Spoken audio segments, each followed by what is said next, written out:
ኣብ ትግራይ ዘለው ቶም ሓልኦት ሃይማኖታት ናይ ፕሮቴስታንት ተልካ ናይ ካቶሊክ ተልካ ናይ ኦርቶዶክስ ተዋህዶ ተልካ ኩሉ ቁመኖም ተጋሩ እዮም ኩሉ ቁመኖም ናይ ባዕሎም ሃይማኖት ኣለዎም ዝተኣማምንዎ ሰራዊት ትግራይ እዩ ለመንግስቲ ትግራይ እዩ ቋንቋኦም ዘረወኦም መድረኾም ብሙሉኡ ምስ ፌደራል እየተሓዙ ምስ ካልእ እየተሓዙ ኣብ ትግራዋይነቶም ረጊፆም እዮም ዝኸዱ ኩለን ኣብያተ ክርስቲያናትን ናይ ኦርቶዶክስ ተዋህዶ ቤተክርስትያን ገዳማት በዓትታት ስለልኾና ነቲ ክርስቲያን እውን ታርጌት ዝገበረ እዩ ነቲ ክርስቲያን ታርጌት ዝገበረ እዩ ኢንክሉዲንግ ቱ ናይ ኣክሱም ማለት እዩ ኣብ ኣክሱም ልዕሊ 1000 ክርስቲያን ክውቅዑ ከለው ክቅተሉ ከለው ብመንነቶምን ብሃይማኖቶምን ናይ ኣክሱም ሙስሊም ኮነ ናይ ትግራይ ሙስሊም ድምፂ ክኾኑ ከለው ወይ ከዓ ከናግፍዎም ከለው ኣነ ኣይረኣኹን ክሳብ ሕዚ ኣብ ኣክሱም ጀኖሳይድ ዝፈፀመ ኣካል ካብ ኤርትራ ዝመፁ ቢንዓመር ዞም ትላሓት ከም ዝኾኑ ከዓ ብበዝሒ ማለት እዩ ብበዝሒ ከም ዝኾኑ ይፍለጥ እዩ ናይ ቢንዓመር እምነት ታይ ምዃኑ ከዓ ይፍለጥ እዩ ሶ ናይ ትግራይ ሙስሊም ኣሕዋትና ናይ ኣክሱም ሙስሊም ኣሕዋትና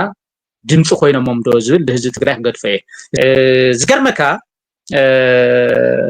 እተን ኣብ ኣፍ ደገ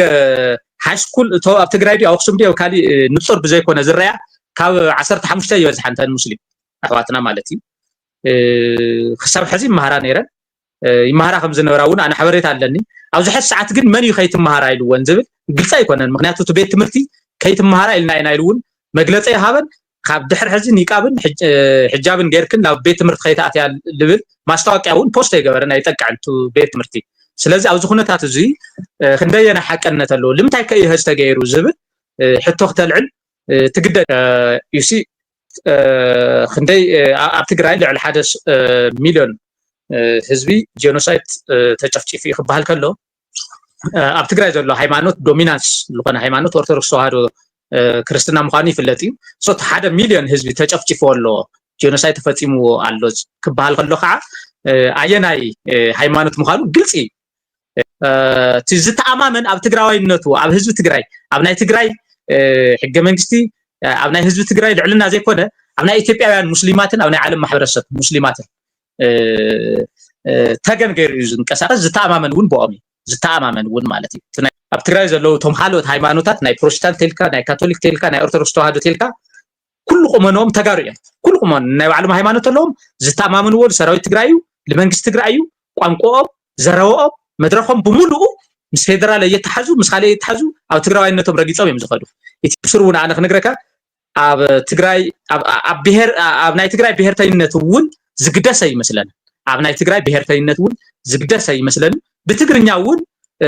እስልምና ክሰብክ ከሎ ኣነ ርእ ይፈልጥን ካብ ትግራይ ዘሎ ባዕሉ ኣብ ናይ ትግራይ ብሄርተኝነት ዝጠራጠር ምትእማን ዘይብሉ